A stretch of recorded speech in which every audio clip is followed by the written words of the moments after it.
Hello, Action Lightworkers. How are you today?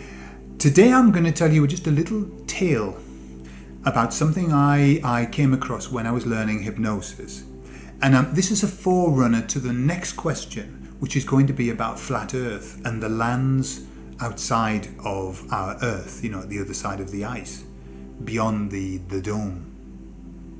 But I want to tell you the story because it'll help you to understand what the emissaries are talking about in the next question, which will be for next week.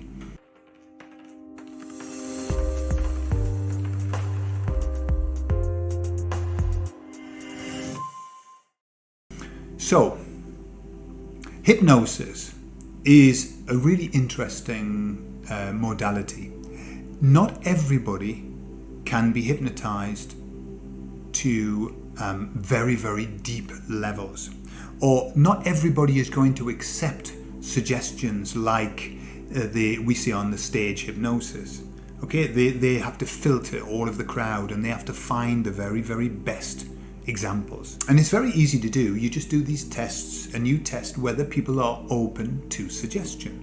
Once you discover that certain people are open to suggestion, you take them and you do some more tests, and then you get rid of the people who aren't taking all of the suggestions, and you keep the very best.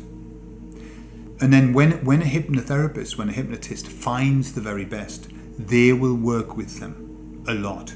So you'll find that people who do like demonstrations will have with them somebody who is very, very susceptible to suggestion.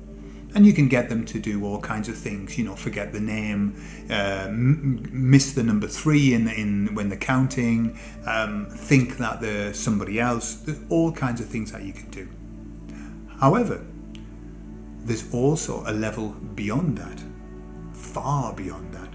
So I was studying this case of a hypnotherapist who was getting a man to hallucinate negatively. That means make things disappear. So for example, he's getting them here, this cup, you can't see this cup. When you open your eyes, you won't be able to see this cup. And he couldn't see the cup, okay? That's very common. It's called a negative hallucination. You can do the positive hallucinations too, where you get people to see things that aren't there. But then he said, the man who was in hypnosis, his daughter was there, and he said, I am now, when you open your eyes, your daughter will not exist. You won't be able to see her. Okay? And then he brought the guy's daughter and he stood her right in front of the man in hypnosis. And then he said, open your eyes. What do you see? And he said, well, I see the people sitting around watching. He said, do you see your daughter? And he said, no. And his daughter was just here, right in front of him. No, he said, no, I don't see her. Okay? And that's fine. I mean, we see that all the time with hypnosis. But then the guy did something really interesting. He got a piece of paper. Okay, he got a piece of paper and he wrote a word on the piece of paper. And then he put the word on the back of the guy's daughter. So understand, the guy's looking at the daughter here, but he can't see it. And he puts the paper behind the daughter. And he said, can you see that paper? And the guy said, yes. He said, what's written on it? And he read the word out that was on the paper. So effectively, he had seen through his daughter and read the paper. Okay? So just understand the implications of that. It's one thing to suggest that something doesn't exist and then not to see it. And we've talked about that a lot, that this is what's happening at the moment. People, they say, I hear what you're saying, but I just can't see it. And they're not going to see it. But what about when it ceases to exist? What about when it doesn't really exist in our reality and that we actually see through it?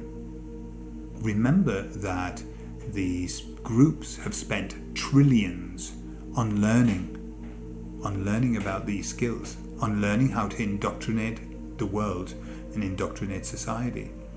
So they know about these possibilities. They know how to do it. And so maybe, just maybe, what they've done is they have created our reality through hypnosis. Maybe they've created and told us what it is that we are able to see and what it is that we are not able to see. And maybe, just maybe, when we are not able to see it, it doesn't exist anyway.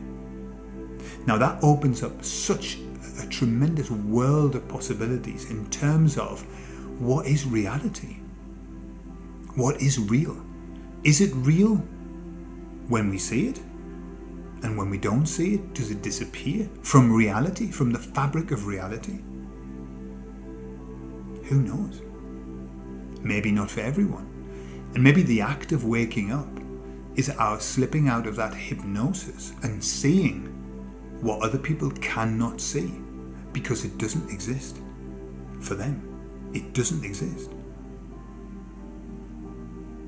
And so I'll be tying that in with the idea of a flat earth and a round earth. And who's to say? Maybe some of us are living on a flat earth, and maybe some of us are living on a round earth. Who knows? So there you are. I'll leave you with that, and I'll see you next week.